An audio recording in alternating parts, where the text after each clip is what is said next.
সুধী দর্শকবৃন্দ, আপনাদের সকলকে স্বাগতম জানাচ্ছি অ্যান্ড্রয়েড এডুকেশন প্রোগ্রামের তৃতীয় অধ্যায়। এর আগে প্রথম এবং দ্বিতীয় অধ্যায় আমরা আপনাদেরকে দেখিয়েছিলাম কিভাবে বিভিন্ন সফটওয়্যার ডাউনলোড করে অ্যান্ড্রয়েড অ্যাপ্লিকেশন ডেভেলপমেন্ট করতে হয় এবং কিভাবে অ্যাপ ইনভেন্টর ব্যবহার করে অতি দ্রুত একটি ওয়েব টুলের মাধ্যমে আপনি অ্যান্ড্রয়েড অ্যাপ্লিকেশন তৈরি করতে পারেন। এই তৃতীয় অধ্যায় আমরা যা কভার করব তা হচ্ছে বেসিক্স অফ অ্যান্ড্রয়েড।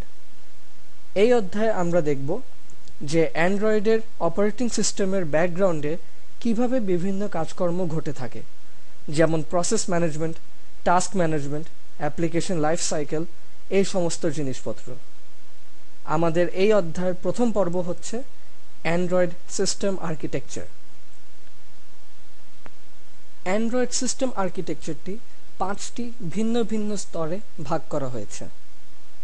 আমরা এই পর্বে দেখব কোন স্তরের কাজ কি। অবশ্যই এই পর্ব বোঝার জন্য আপনার জাভা সম্পর্কিত প্রাথমিক অভিজ্ঞতা থাকা অত্যন্ত প্রয়োজন। সবার প্রথমে আমরা দেখব পঞ্চম স্তরটি, যা হচ্ছে অ্যাপ্লিকেশনস লেয়ার। এই লেয়ারটি হচ্ছে সবার উপরে যে লেয়ারটি থাকে। এখানে সকল অ্যাপ্লিকেশনসগুলো কাজ করে থাকে। এই লেয়ারে আমাদের ইউজাররা তাদের অ্যান্ড্রয়েড অভিজ্ঞতাটি উপভোগ করে থাকে। প্রত্যেকটি অ্যান্ড্রয়েড ডিভাইস তাদের কিছু বিল্ট ইন অ্যাপ্লিকেশন নিয়ে আসে, যেমন কন্ট্যাক্ট অ্যাপ্লিকেশন, যেখান থেকে পুরো ফোন বুক দেখা যায়, ফোন অ্যাপ্লিকেশন যার মাধ্যমে কল করা সম্ভব, browser application, calendar application, maps application, এ ধরনের অনেক অ্যাপ্লিকেশন বিল্ট ইন থাকে প্রত্যেকটি অ্যান্ড্রয়েড ডিভাইসে। এই অ্যাপ্লিকেশনগুলো প্রাথমিকভাবে জাভা প্রোগ্রামিং ল্যাঙ্গুয়েজ ব্যবহার করে লিখিত হয় এবং এই অ্যাপ্লিকেশনগুলোর গ্রাফিক্যাল লেআউটের জন্য XML ব্যবহার করা হয়ে থাকে। অবশ্যই জাভা ব্যবহার করে পুরো গ্রাফিক্যাল লেআউট ডিজাইন করা সম্ভব, কিন্তু XML ব্যবহার করে আমাদের গ্রাফিক্যাল লেআউট ডিজাইন অনেক সহজ হয়ে আসে। সেটি পরবর্তীতে আপনাদেরকে চতুর্থ অধ্যায় দেখানো হবে। জাভা প্রোগ্রামিং ল্যাঙ্গুয়েজ ব্যবহার করে অ্যাপ্লিকেশনগুলো লেখা হলে তা কম্পাইল করা হয় APK ফাইল হিসাবে। এই APK ফাইল অথবা অ্যান্ড্রয়েড প্যাকেজ হচ্ছে একটি জিপ ফাইলের মতো, যার ভিতরে সকল রান টাইম ক্লাস, সকল ডেটা ফাইল, সকল রিসোর্স ফাইল একসাথে বান্ডল করা থাকে। APK ফাইলগুলো আপনি তুলনা করতে পারেন জিপ ফাইলের সাথে, এবং এই APK ফাইলের মাধ্যমেই অ্যাপ্লিকেশনগুলো ইনস্টল করা হয়। আমাদের উইন্ডোজ অপারেটিং সিস্টেমে আমরা যেভাবে .exe ফাইল ব্যবহার করে একটি অ্যাপ্লিকেশন ইনস্টল করে থাকি, ঠিক একইভাবে অ্যান্ড্রয়েড সিস্টেম ব্যবহার করে থাকে .apk ফাইল, এবং অ্যান্ড্রয়েডের অ্যাপ্লিকেশন মার্কেট প্লেসে .apk ফাইল ব্যবহার করা হয়ে থাকে অ্যাপ্লিকেশন ডাউনলোডের জন্য। এখানে আমরা দেখতে পাচ্ছি অ্যান্ড্রয়েডের লঞ্চার স্ক্রিনে অনেকগুলো অ্যাপ্লিকেশন আইকনস। এভাবেই অ্যান্ড্রয়েডের সকল অ্যাপ্লিকেশনগুলো অ্যান্ড্রয়েড ফোনের লঞ্চার স্ক্রিনে একসাথে থাকে। আপনার যখন যে অ্যাপ্লিকেশন দরকার, লঞ্চার স্ক্রিন থেকে যে কোনো একটি অ্যাপ্লিকেশন লঞ্চ করতে পারেন। এরপর দেখা যাক চতুর্থ স্তর, যা হচ্ছে অ্যাপ্লিকেশন ফ্রেমওয়ার্ক। এই অ্যাপ্লিকেশন ফ্রেমওয়ার্কটি হচ্ছে ডেভেলপারদের জন্য। অ্যাপ্লিকেশন ফ্রেমওয়ার্কের ডেভেলপার APIs ব্যবহার করেই আমরা পঞ্চম স্তরের অ্যাপ্লিকেশনগুলো তৈরি করে থাকি। অ্যাপ্লিকেশন ফ্রেমওয়ার্কের API গুলো ব্যবহার করে ডেভেলপাররা তাদের অ্যাপ্লিকেশনের বিভিন্ন ফিচার্স ঠিক করতে পারে, যেমন অ্যাপ্লিকেশনের look and feel, application to application communication methods, তারপর পিকচার, স্ট্রিং, ফাইল এবং অন্যান্য নন কোড রিসোর্স প্রস্তুতি।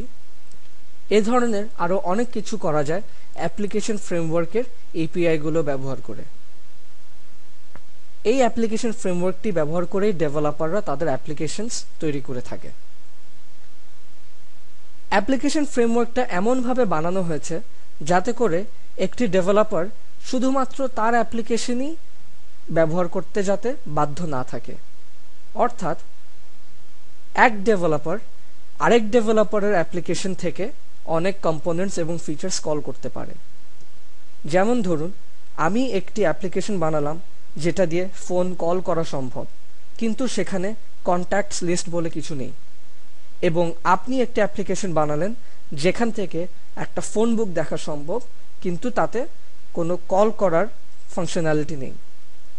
আমরা ডেভেলপার হিসাবে এই অ্যাপ্লিকেশন ফ্রেমওয়ার্কের মাধ্যমে আমরা একজন আরেকজনের অ্যাপ্লিকেশন কল করতে পারবো। আমি আমার কলিং অ্যাপ্লিকেশন থেকে আপনার ফোন বুক দেখতে পাবো এবং আপনি আপনার ফোন বুক থেকে কল করতে পারবেন। অ্যাপ্লিকেশন ফ্রেমওয়ার্কে সেই সমস্ত এপিআই গুলো ব্যবহার করা হয় যেগুলো কিনা গুগল তাদের নিজস্ব অ্যাপ্লিকেশনের জন্য ব্যবহার করে থাকে। অর্থাৎ এই একই এপিআই দিয়ে সকল অ্যাপ্লিকেশন বানানো সম্ভব।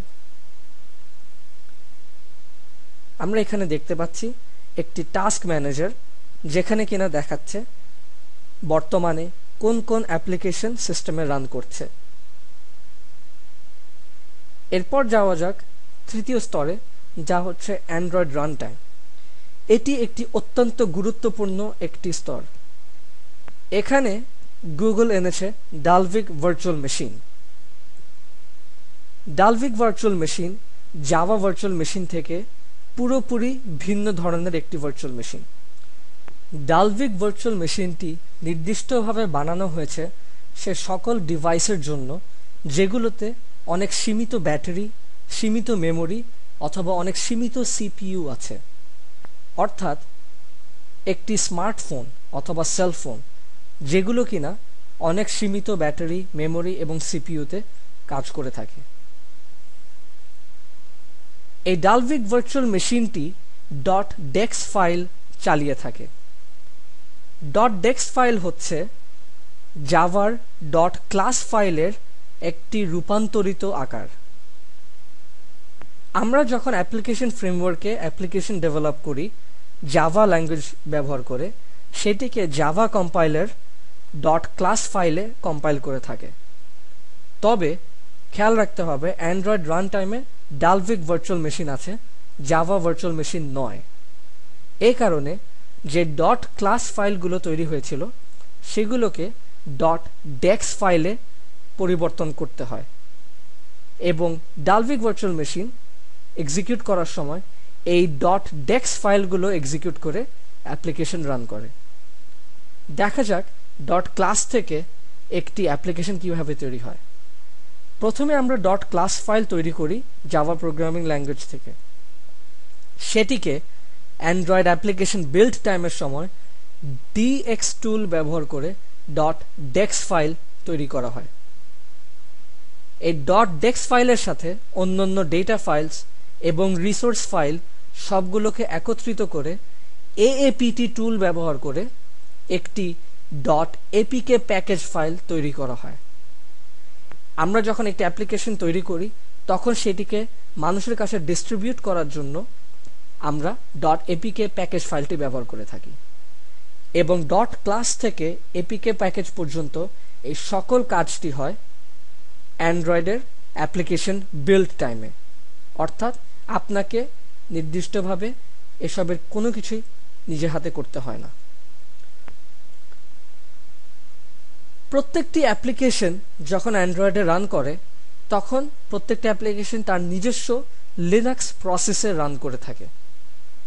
অর্থাৎ প্রত্যেকটি প্রসেস প্রত্যেকটি অ্যাপ্লিকেশনের জন্য আলাদা আলাদা রাখা থাকে এবং এই প্রসেসগুলোর মধ্যে ডালভিক ভার্চুয়াল মেশিনটি .dex ফাইলগুলো এক্সিকিউট করে থাকে। অ্যান্ড্রয়েড রান টাইম লেয়ারটি ডালভিক ভার্চুয়াল মেশিন ছাড়াও কোর জাভা লাইব্রেরিজগুলো দিয়ে থাকে। অর্থাৎ আমরা জাভা 5 স্ট্যান্ডার্ড এডিশনে যে সমস্ত জাভা লাইব্রেরিজগুলো ব্যবহার করে থাকি আমাদের জাভা প্রোগ্রামিংয়ের জন্য, সে সকল এপিআই গুলো অ্যান্ড্রয়েড রান টাইমে লেয়ারটিতে থাকে এবং এই লেয়ারের জাভা এপিআই গুলো ব্যবহার করেই আমরা অ্যাপ্লিকেশন ফ্রেমওয়ার্কে অ্যাপ্লিকেশন বানিয়ে থাকি। এরপরে দেখা যাক দ্বিতীয় স্তর, যা হচ্ছে নেটিভ লাইব্রেরিজ। এই স্তরে আছে সি এবং সি প্লাস প্লাস লাইব্রেরিজ। ডেভেলপাররা এই সি এবং সি প্লাস প্লাস লাইব্রেরিগুলো অ্যাপ্লিকেশন ফ্রেমওয়ার্কের বিভিন্ন ইন্টারফেসের মাধ্যমে কল করতে পারে। নেটিভ লাইব্রেরিগুলোর মধ্যে আছে অনেক ওপেন সোর্স লাইব্রেরিজ, যা কিনা গুগল ওপেন সোর্স কমিউনিটি থেকে নিয়ে এসেছে, এবং ওপেন সোর্স কমিউনিটির ওপেন লাইব্রেরিগুলো ছাড়াও গুগল তাদের নিজস্ব কিছু লাইব্রেরি এখানে বানিয়েছে, এবং সেই লাইব্রেরিগুলো ওপেন সোর্স কমিউনিটিতে ছাড়া হয়েছে। এই নেটিভ লাইব্রেরিগুলোর মাধ্যমে অ্যাপ্লিকেশনের 2D এবং 3D graphics manipulation, font rendering, file system based database, secured encryption, web browser engine, audio video recording এবং প্লেব্যাক, সিস্টেম লাইব্রেরিজ এবং আরও অনেক ধরনের কাজ করা যায়। এরপরে দেখা যাক সর্বশেষ স্তরটি, যা হচ্ছে লিনাক্স কার্নেল। এই লিনাক্স কার্নেল লেয়ারটি ব্যবহার করে অ্যান্ড্রয়েডের অপারেটিং সিস্টেমটি অ্যান্ড্রয়েড ডিভাইসের হার্ডওয়্যারের সাথে সম্পর্ক গড়তে পারে। লিনাক্স কার্নেল ব্যবহার করার কারণ হচ্ছে এই যে অনেক বছর ধরেই লিনাক্স কার্নেলটি অত্যন্ত নির্ভরশীল একটা অপারেটিং সিস্টেম কার্নেল, যা কিনা পৃথিবীর কোটি কোটি হার্ডওয়্যারে ব্যবহার করা হয়ে থাকে। এই লিনাক্স কার্নেলের মাধ্যমে ওএস ফাংশনালিটিগুলো প্রদান করা হয়ে থাকে, যেমন memory management, process management, networking, power management ইত্যাদি ইত্যাদি। যে কোনো ডিভাইস ম্যানুফ্যাকচারার যদি তাদের ডিভাইসে অ্যান্ড্রয়েড অপারেটিং সিস্টেমটি চালাতে চায়, তাহলে তাদেরকে সর্বপ্রথম এই লিনাক্স কার্নেলটি সেট আপ করতে হয়, এবং লিনাক্স কার্নেলের মাধ্যমে যখন অপারেটিং সিস্টেম হার্ডওয়্যারের সাথে যোগাযোগ করতে পারে, তারপরেই উপরের স্তরগুলো বসানো হয়। অ্যান্ড্রয়েডের সর্বশেষ ভার্সন অ্যান্ড্রয়েড ফ্রোয়ো 2.2 ব্যবহার করে থাকে লিনাক্স 2.6 কার্নেলটি। এসব মিলিয়ে আমরা এতক্ষণ দেখলাম অ্যান্ড্রয়েডের 5টি স্তরের সিস্টেম আর্কিটেকচার কিভাবে সাজানো। আমরা যদি নিচের থেকে উপরে যাই, তাহলে তা হচ্ছে প্রথমে লিনাক্স কার্নেল, তার উপরে থাকছে নেটিভ লাইব্রেরিজ, যেগুলো কিনা সি এবং সি প্লাস প্লাসে লিখিত, এবং এই সকল লাইব্রেরিগুলো ওপেন সোর্স। তার উপরে আছে তৃতীয় স্তর অ্যান্ড্রয়েড রান টাইম, যেখানে কিনা ডালভিক ভার্চুয়াল মেশিন রান করে থাকে। এই ডালভিক ভার্চুয়াল মেশিনের মাধ্যমেই অ্যাপ্লিকেশনগুলোর কোড এক্সিকিউট করা হয়ে থাকে। তার উপরে আছে অ্যাপ্লিকেশন ফ্রেমওয়ার্ক। এই স্তরটি ব্যবহার করে ডেভেলপাররা তাদের অ্যাপ্লিকেশন তৈরি করে থাকে। এই ফ্রেমওয়ার্কে অনেক ডেভেলপমেন্ট এপিআইস দেওয়া আছে, যা ব্যবহার করে অ্যাপ্লিকেশন নির্মাণ করা হয়। এবং সবার উপরে থাকছে অ্যাপ্লিকেশনস লেয়ার, যা কিনা একটি ডেভেলপারের তৈরি করা অ্যাপ্লিকেশনস। এই স্তরে আমাদের অ্যান্ড্রয়েড ইউজাররা তাদের অ্যাপ্লিকেশন অভিজ্ঞতাটি উপভোগ করে থাকে। অর্থাৎ এই স্তরে আমরা যে সকল অ্যাপ্লিকেশনগুলো দেখতে পাবো, সে সকল অ্যাপ্লিকেশনগুলো তার নিচের 4টি স্তরের কাজ সম্পূর্ণ করে এসেছে।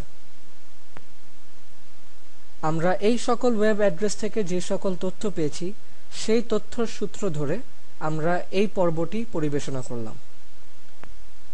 পর্বটি দেখার জন্য ধন্যবাদ।